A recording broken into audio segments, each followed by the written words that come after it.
उत्तर प्रदेश में लगातार सियासी घमासान जारी है। इसी सिलसिले में बलिया जिले में सपा के राष्ट्रीय अध्यक्ष अखिलेश यादव अपने दल बल के साथ पहुंचे, जहां पर उन्होंने यादव समाज को एक नसीहत दिया है।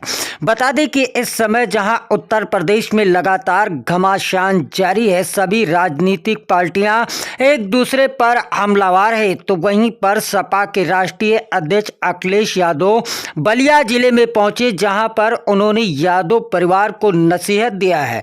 देखिए पूरी रिपोर्ट।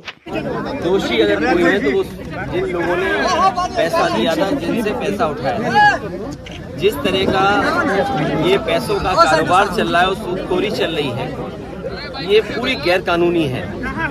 भाजपा और भाजपा के लोगों ने, याद कीजिए, नोटबंदी की थी, बैंकों में भरा पड़ा है पैसा।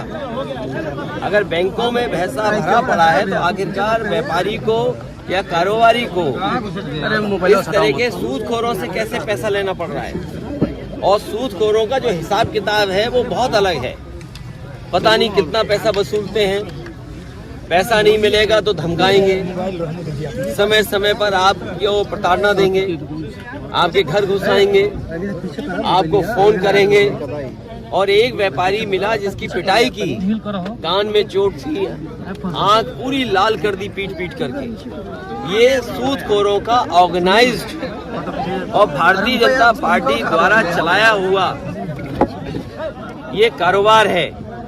और महसूस ये होता है बात करने से, लोगों से जानकारी जो मिली है, ये बीजेपी के लोगों को मुनाफा मिल रहा है इसका।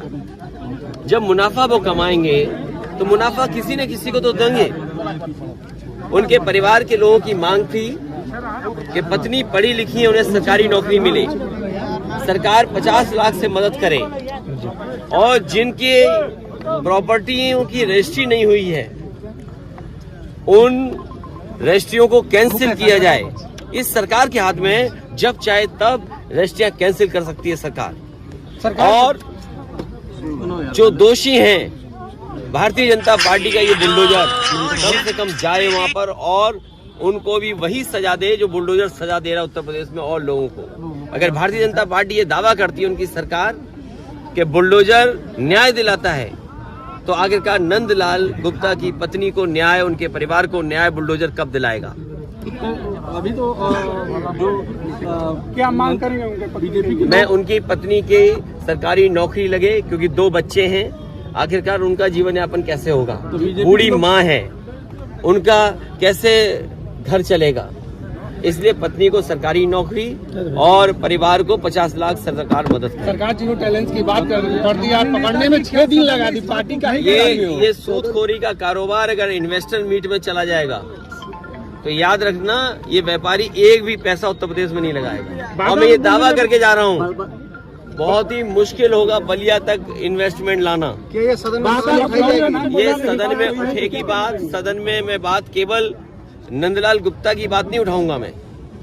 इसी तरह पुलिस की कस्टडी में डेथ सबसे ज्यादा उत्तर प्रदेश में हुई है भाजपा की पार्टी। और कानपुर में जिस तरीके से एक व्यक्ति को मार मार करके जान ले ली, उसकी पत्नी को भी सरकारी नौकरी नहीं दी। इस सरकार में अन्याय चरम सीमा पर है, कोई न्याय की उम्मीद नहीं कर सकता।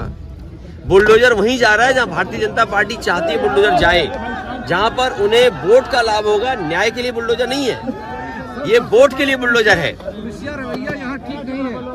ये भारतीय जनता पार्टी की सरकार में कहीं रवैया ठीक नहीं है।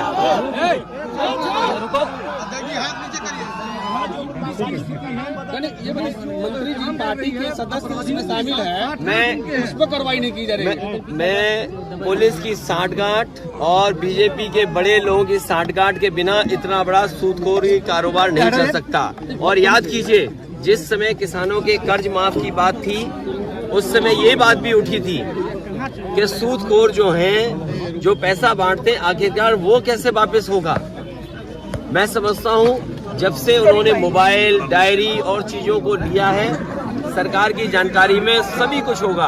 अगर सीडीआर उठा लेंगे नंदलाल गुप्ता का और जो और व्यापारी हैं जिनके साथ समय समय पर उन्होंने अन्याय किया है, पीटा है, अपमानित किया है, अगर उनसे जानकारी हासिल करना चाहेगी सरकार, तो सभी सूदखोरों की पूरी जानकारी सरकार को मिल जाएगी। सत्ताधारी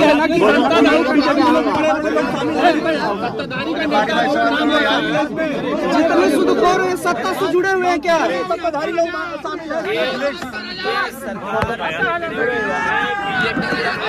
बीजेपी से ही मिले हुए सरकार बीजेपी की है। क्या ओम प्रकाश राजभर ने आपको